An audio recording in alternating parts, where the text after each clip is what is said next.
भूर्भुवः स्वः तत्सवितुर्वरेण्यं भर्गो देवस्य धीमहि धियो यो नः प्रचोदयात्।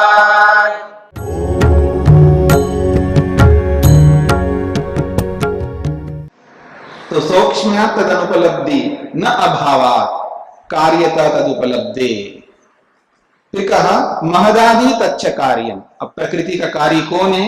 तो कह रहे महदादि तच्च कार्यम, महतत्व, अहंकार, मन, ज्ञानेन्द्रियां, कर्मेंद्रियां, तन्मात्राएं, पंचमहाभूत, ये सब उस प्रकृति के कार्य।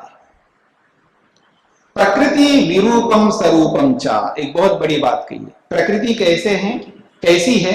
तो कह रहे हैं प्रकृति विरूपम स्वरूपम चा। प्रकृति जो है इस कार्य जगत के समान भी है और विपरीत भी है। स्वरूपम का मतलब है जो कार्य जगत है, ये जो सृष्टि है, सृष्टि के समान भी है प्रकृति और सृष्टि के विपरीत भी है। ये कैसे होगा? बिल्कुल होगा, समान भी है और विरूप भी है। समान कैसे? ये भी जड़ है तो वो भी जड़ है, ठीक है जी। कार्य जगत जड़ है तो प्रकृति भी जड़ है, समानता है ना दोनों में, तो समानता भी है। ये त्रिगुणात्मक है तो ये भी त्रिगुणात्मक है।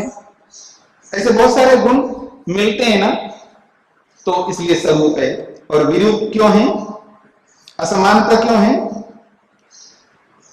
क्योंकि कार्य जगत जो है नष्ट होता है। क्या होता है? नष्ट होता है, बदलता है।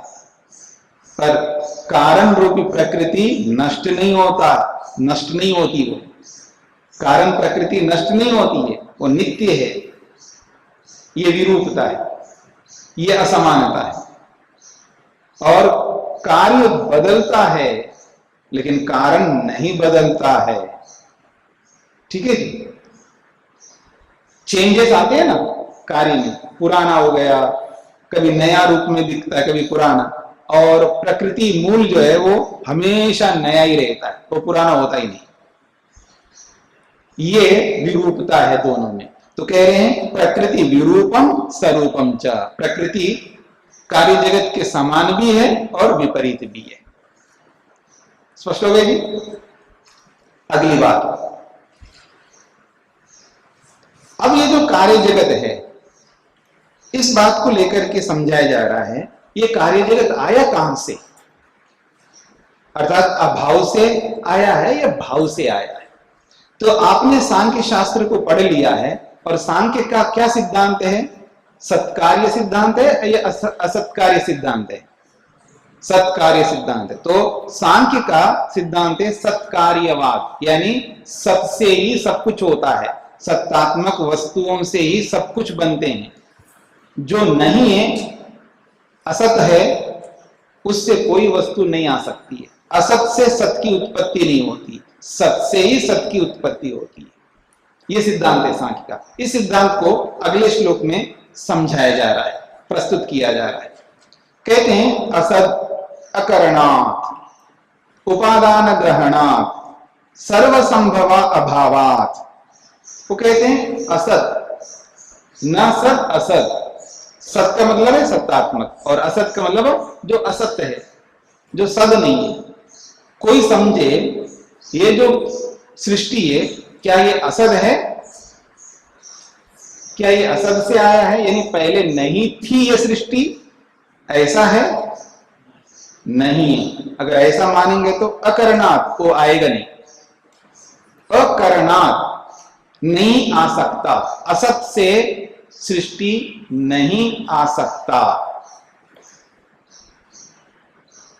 असत से सृष्टि नहीं आ सकता। क्यों? उपादान ग्रहणात्। हेतु दिया है क्योंकि उपादान का ग्रहण होने से, क्योंकि सृष्टि का उपादान कारण है, तो असत कैसे हो सकता? असत से कैसे प्राप्त हो सकता है? इसलिए कहा असत यदि मानो तो अकरणात्, फिर वो कहीं से नहीं आ सकता। यदि असत मानोगे तो अकरणात्, वो कहीं से नहीं आ सकता। क्यों? उपादान ग्रहणात्, क्योंकि उपादान का ग्रहण किया गया है। ठीक है जी। फिर एक बार, सर्वसंभव अभावात, सर्वसंभव अभावात, सभी वस्तुएं सभी से संभव नहीं हो सकते। कोई सबसे सब होते हैं ऐसा नहीं है। यहां पर केसर नहीं हो सकता, समझ रहे मेरी बात? यहां सेब एप्पल नहीं हो सकते। सभी चीजें सब जगहों से नहीं आ सकते, इसलिए कहे सर्वसंभव अभाव। सर्वसंभव मतलब सब कुछ सब जगहों से उपलब्ध नहीं हो सकते। सभी वस्तुओं से सभी वस्तुएं उत्पन्न नहीं हो सकती है। फिर तो आप तो ये कहोगे कि इस घास जो है ना, इस घास से सोना पैदा करो, कैसे आएगा?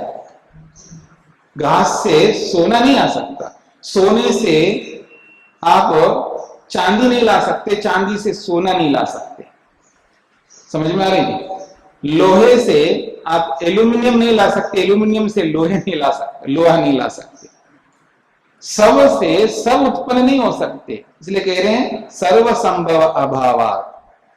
सभी पदार्थों से संभव नहीं हो सकते। इसका सिद्धांत क्या बनेगा? सत से ही हो सकता। अगर वहां घास में सुवर्ण है तो आ जाए, मतलब घास में सूक्ष्म रूप से या किसी रूप में जो हमें दिखाई नहीं दे रहा है उसमें उपलब्ध है, सत है। घास के अंदर सुवर्ण यदि है, हमें नहीं दिखाई दे रहा, इन आठों कारणों से नहीं दिखाई दे रहा है, तो कोई कारण होना चाहिए। यदि वहां सत है तो आ जाएगा, और वो है ही नहीं तो कहां से आएगा? बात समझ में आ रही है? इसलिए सर्वसंभव अभाव, सबसे सब उत्पन्न नहीं हो सकते। आगे बढ़े। इसलिए सिद्धांत बताया जा रहा है शक्तस्य शक्य करणात् कारण भावाच्च सत्कार्यम। कहते हैं शक्तस्य शक्य करणात्, हो सकने योग्य का ही शक्ति होने से। शक्त का मतलब है हो सकना, हो सकने का ही, जो हो सकेगा उसी का ही शक्य है, वो ही सामने आ जाएगा। तो शक्त का मतलब है कारण और शक्ति का मतलब है कार्य। तो शक्त का कारण से ही कार्य होने से, कारण से ही कार्य का उत्पन्न होने से ही कारण भावाच्च, इसलिए कारण के होने से, इस सृष्टि का कारण होने के कारण यहां पर सत्कार्यम, सत से ही ये कार्य सृष्टि सामने आती है, असत से नहीं। असत कार्यम सृष्टिर न वर्तते, सत्कार्यम सृष्टिर वर्तते, ऐसा भी कह सकते आप। सत्कार्यम जगत न वर्तते, ऐसा नहीं। सत्कार्यम जगत वर्तते, असत कार्यम जगत न वर्तते, ये सिद्धांत है। असत कार्यम जगत न वर्तते, सत्कार्यम जगत वर्तते, ये सिद्धांत है। यानी ये जो कार्यम, ये जो कार्य सृष्टि, ये जगत दिखाई दे रहा है, इसके पीछे कौन है? सत कारण है। सत निमित्त वाला ये जगत है, असत निमित्त वाला जगत नहीं है, यही सिद्धांत है। तो ये सिद्धांत स्थापित किया है, ये जगत, ये सृष्टि सत कार्य है, यानी सत्ता से ही आया है जगत, असत से नहीं आया है। बात स्पष्ट हो गई? चले आगे।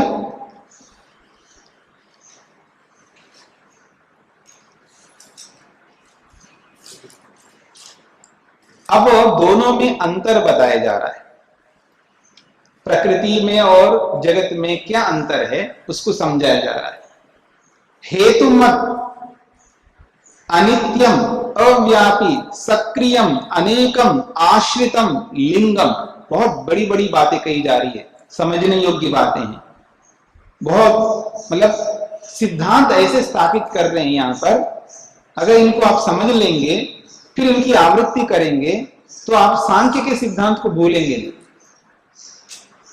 वो कहते हैं ये जो जगत है इसमें और ये जो प्रकृति, इसमें क्या भेद है, क्या भिन्नता है, प्रकृति और सृष्टि में दोनों के बीच में भिन्नता, असमानता को बताया जा रहा है।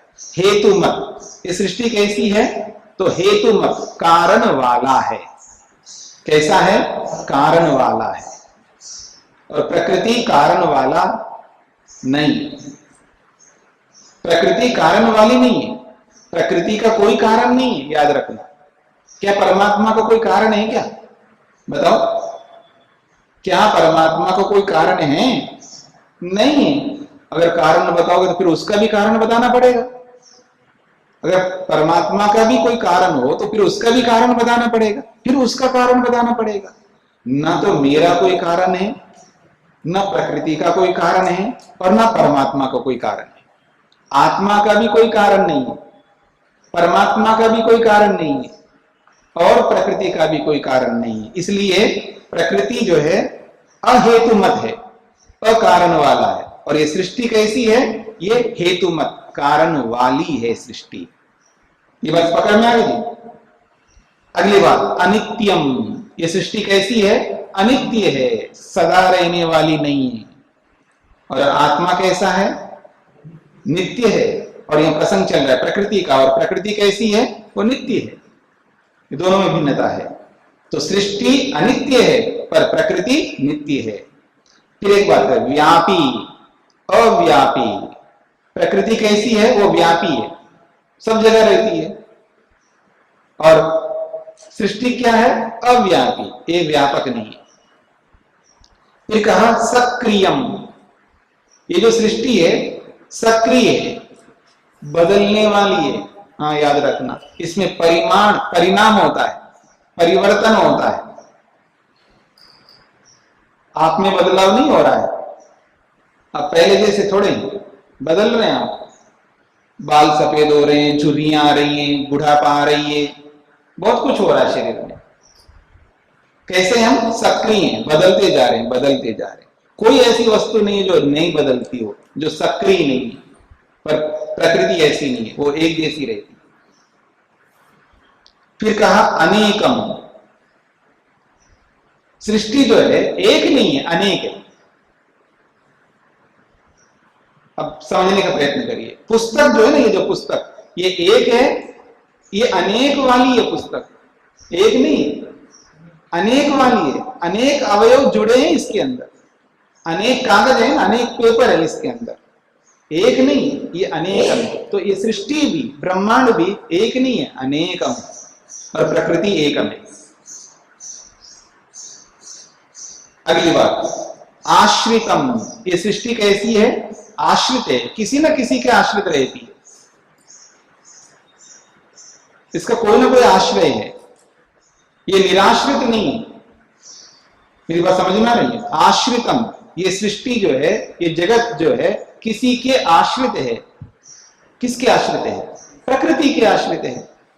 सृष्टि किसमें है? प्रकृति में है। मैं आपसे पूछूं, घड़ा किसके अंदर है? मिट्टी में है। घड़ा किसके आश्रित है? मिट्टी के आश्रित है। तो इसी प्रकार पूरी सृष्टि किसके आश्रित है? प्रकृति के आश्रित है। तो ये आश्रित है, और प्रकृति किसी के आश्रित नहीं है, वो अनाश्रित है। बात समझ में आ रही है? अगली बात, लिंगम। कैसी है प्रकृति? लिंगम।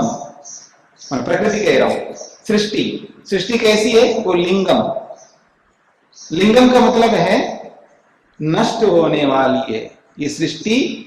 नष्ट, लिंग शब्द जो है लयतेति लिंगम, जो लय को प्राप्त होता है, जो विलीन होता है, जो बिल्कुल अपने स्वरूप में नहीं रहती है, उसको लिंगम कहते हैं।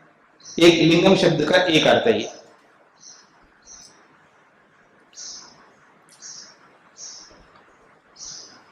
पकड़ में आ गई? लिंगम का मतलब है लीयते लिंगम, जो लीन होता है उसको लिंग कहते हैं। तो पूरी सृष्टि, पूरा जगत ये लीन होता है, यानी समाप्त होता है। और लिंग का एक दूसरा अर्थ है अनुमापक है। मतलब सृष्टि को देखने से हमें अनुमान होता है, ये अनुमापक है, लिंग है। सृष्टि को देखने से हमें अनुमान होता है। क्या अनुमान होता है? घड़े को देखने से क्या अनुमान होता है? मिट्टी का अनुमान होता है। तो ये घड़ा क्या है? अनुमापक है, अर्थात लिंग है। समझ में आ गया? लिंग शब्द का अर्थ समझ में आ गया, स्पष्ट हो गया? लिंग का मतलब है चिन्ह है। किसका चिन्ह है? मिट्टी का चिन्ह है। घड़ा जो है चिन्ह है, किसका? मिट्टी का। ऐसे सृष्टि, पूरी सृष्टि किसका चिन्ह है? प्रकृति का चिन्ह है, इसलिए लिंग है, यानी अनुमापक है। ये दूसरा अर्थ हो गया। अब देखिए अगला, सावयवम। ये प्रकृति जो है निरवयव है और सृष्टि सावयव है। अवयवों से सृष्टि बनी है, इसमें बहुत सारे अवयव हैं। प्रकृति निरवयव है, उसमें कोई अवयव नहीं है, पर इस सृष्टि में बहुत सारे अवयव है, इसलिए सावयवम, ये सावयव है। स्पष्ट हो रहा है सावयवम का मतलब?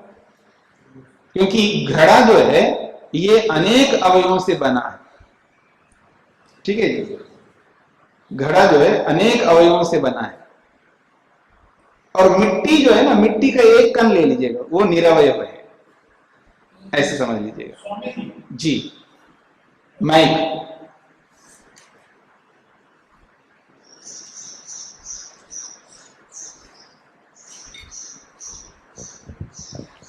स्वामी जी, ये सृष्टि प्रकृति का एक विस्तार है जी। तो प्रकृति अपने मूल में है तब तो प्रकृति है, अगर वो विस्तार की तरफ यात्रा शुरू कर देती है तो सृष्टि के रूप में बदलती जाती है। विस्तार का मतलब समझ लीजिएगा कार्य रूप। जी जी जी, जी। साम्यावस्था से कार्य रूप में परिणत होती जाती है तो सृष्टि बनती जाती है। आप ऐसे समझ लीजिएगा ना, मिट्टी मिट्टी के रूप में विद्यमान है जी। उसको हमने इकट्ठा किया, लोंदा बनाया और घड़ा बना दिया। जी जी। तो उस एक घड़े में बहुत सारी मिट्टी है जी, ठीक है। तो घड़े को सृष्टि कहेंगे आप? तो और क्या कहेंगे? जी हाँ सृष्टि। आप भी सृष्टि हो जी। आपका जी, शरीर, जी जी, पूरा जो ब्रह्मांड है इसको जी। सृष्टि कहते हैं। उसी ब्रह्मांड का आपका शरीर एक अवयव है। सृष्टि भी सर्जन। सृष्टि का मतलब है कार्य वस्तु। कार्य वस्तु जी, जो सर्जित हुई है, हाँ, जो बनी हुई है। बनी। जी जी। अगली बात, परतंत्रम। कार्य जो है परतंत्र होता है और कारण स्वतंत्र होता है। तो सृष्टि जो है परतंत्र है, किसके अधीन है जी? कारण के अधीन है, इसलिए परतंत्रम, सृष्टि जो है परतंत्र है। अगली बात, व्यक्तम। सृष्टि जो है प्रकट है, व्यक्त का मतलब है प्रकट है, और कारण प्रकृति जो है वो अव्यक्त है, अप्रकट है। तो ये सृष्टि के बारे में बताया है। इतने कारण बता दिए, देखिएगा। हेतुमत, अनित्यम, अव्यापी, सक्रियम, अनेकम, आश्रितम, लिंगम, सावयवम, परतंत्रम, व्यक्तम, 9 कारण बताएं। और विपरीतम अव्यक्तम, इन 9 कारणों से उल्टा विपरीत अव्यक्त यानी प्रकृति है। जो जो ये 9 कारण बताएं, ये 9 कारण प्रकृति में नहीं मिलेंगे। विकृति जो है, सृष्टि जो है हेतुमत है, तो प्रकृति क्या है? अहेतुमत हो गया, ठीक है क्या? और अनित्य है सृष्टि, तो इससे विपरीत क्या है? प्रकृति नित्य है। अव्यापी सृष्टि है तो वो व्यापी है, सक्रिय सृष्टि है तो वो असक्रिय है, अनेकम सृष्टि है तो एक है वो, और आश्रितम सृष्टि है तो वो अनाश्रित है। ये लिंगम है तो वो लिंगम नहीं है, ठीक है जी, अलिंग है वो। आपने पढ़ा ना सांख्य में, अलिंगम। और ये सावयव है तो वो निरवयव है, ये परतंत्र है तो वो स्वतंत्र है, ये व्यक्त है तो वो अव्यक्त है। इसलिए प्रकृति विपरीतम वर्तते, इस सृष्टि से बिल्कुल विपरीत है। ये किसके लिए बताया जाए? विरूपम। पीछे बताए थे ना, प्रकृति जो है स्वरूप भी है और विरूप भी है, तो ये विरूप की व्याख्या की है।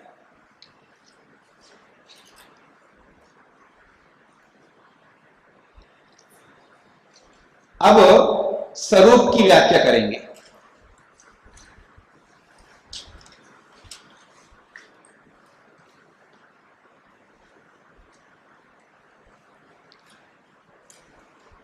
अब सृष्टि कैसी है? और प्रकृति कैसी है तो कहा त्रिगुणम, त्रिगुण है, दोनों ही एक समान है। प्रकृति भी त्रिगुणात्मक है तो सृष्टि भी त्रिगुणात्मक है। यह समान रूपता को बताया जा रहा है। और अविवेकी, दोनों ही अविवेकी है, दोनों में विवेक नहीं है, दोनों बोध शून्य है, अनुभव शून्य है, चेतना से शून्य, इसलिए अविवेकी है। और विषय, दोनों ही विषय है, दोनों को विषय बनाया जाता है। सृष्टि को भी हम विषय बनाते हैं और प्रकृति को भी विषय बनाते हैं, क्योंकि जानते हैं, हम लोग जानना चाहते हैं। सामान्यम, दोनों ही सामान्य है, दोनों विशेष नहीं है, दोनों सामान्य है। और अचेतनम, दोनों ही अचेतन है। और प्रसव धर्मी, दोनों ही प्रसव धर्मी है, यानी उत्पन्न होने का सामर्थ्य दोनों में है। प्रकृति में भी उत्पन्न होने का सामर्थ्य है और सृष्टि में भी उत्पन्न होने का सामर्थ्य है, दोनों ही प्रसव धर्मी है।